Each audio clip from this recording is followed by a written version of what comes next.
Cost of living is going up twice as fast as wages, and the Prime Minister is warning Australians will have to wait another 18 months before they'll see any real pay increase.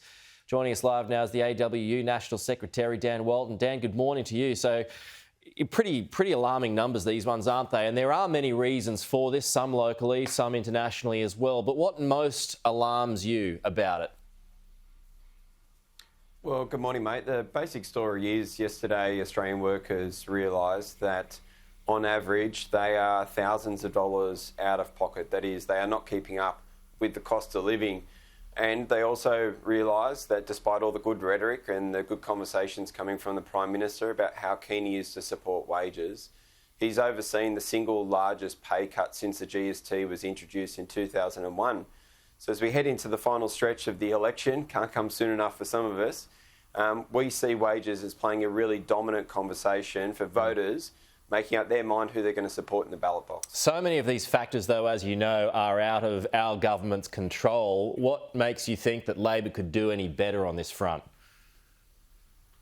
I don't accept that proposition, to be honest with you, Peter. What we see at the moment is wages as a share of GDP are at their lowest level since we began tracking it in 1959. At the very same time, profits sit as high as they ever have been on record. Productivity, another measure that we normally use to see wages going up, has been increasing year after year. Yet the one thing that is not going up is Australian workers' wages. And the reason that is in place is because this government deliberately set out, as part of their economic strategy, to keep wages low. And that has been really successful. Matthias Cormann was the minister who was championing this great economic visionary approach. Right now, Australians are struggling with the cost of living. Fuel is continuing to rise, back up over $2 a litre for most working Australians around the country.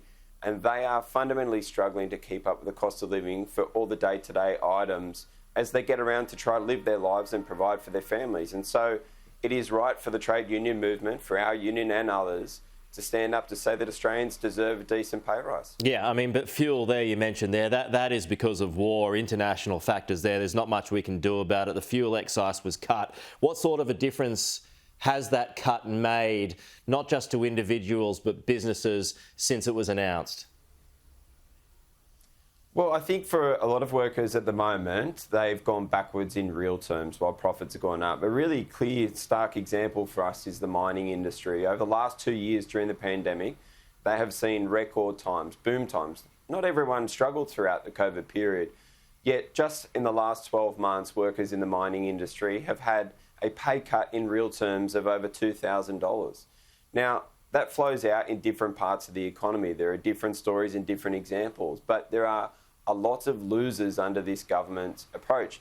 What we saw yesterday, actually, Peter, funny enough, was that the telecommunications industry, the real estate industry, unsurprising given the record housing prices, but also the media industry have been doing particularly well. They are the highest ones, the highest wage increases over the last couple of months. So obviously hope you got your fair share of that as well, mate. I don't know about that. I just want to quickly ask you, because we're running out of time, the Fair Work Commission has raised the prospect of a two-tier minimum wage scheme. So there would be higher pay for the lowest paid, but there would be a moderation of an increase for the next in line. What are your thoughts on that? Is that even possible?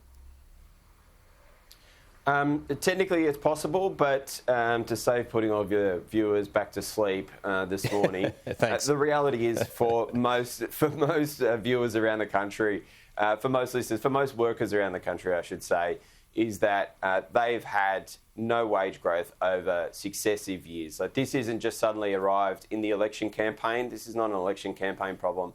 This is a fundamental problem that's been rolling on year after year. And so the problem is much broader than picking winners and losers out of the economy on who should or shouldn't get a pay rise. What we know is for most workers, the vast majority, the vast working population of Australia have not had a decent pay rise for a number of years. And that is why the trade union movement is trying to lead a cause to make sure that workers do get a fair day's pay for a fair day's work. Okay, Dan Walton, appreciate your time this morning. Thanks for the chat. We'll talk to you soon. Cheers, mate.